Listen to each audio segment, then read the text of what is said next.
आता केवळ आश्वासनावर आंदोलन मागे घेणार नाही, जरांगेंनी त्यांची भूमिका व्यक्त केली आहे।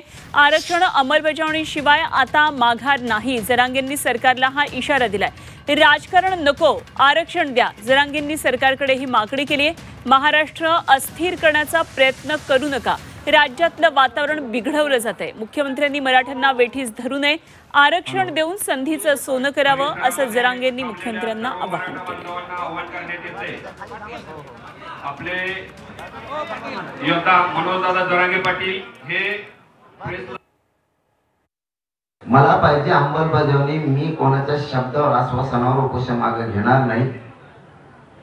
फक्त पुन्हा एकदा सांगतो, तुमची आडमुठी भूमिका आक्रस्ताळेपणा मुख्यमंत्र्यांनी थांबवा।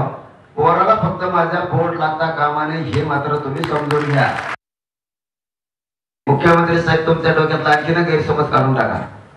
तुम्हाला योग्य संधी आली, तुम्ही त्या संधीचं सोनं करा, मराठ्यांचे मन जिंका आणि मराठ्याला आरक्षण देऊन टाका।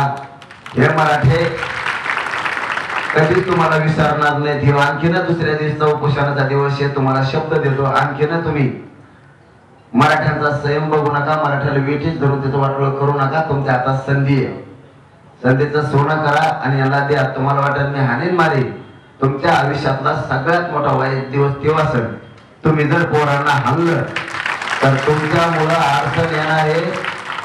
अमित शहा साहेबाला पण आणि मोदी साहेबाला पण अडचण येणार आहे, हे पण शब्द ध्यानात ठेवा। डाग लागणार आहे त्यांना तुमच्यामुळे।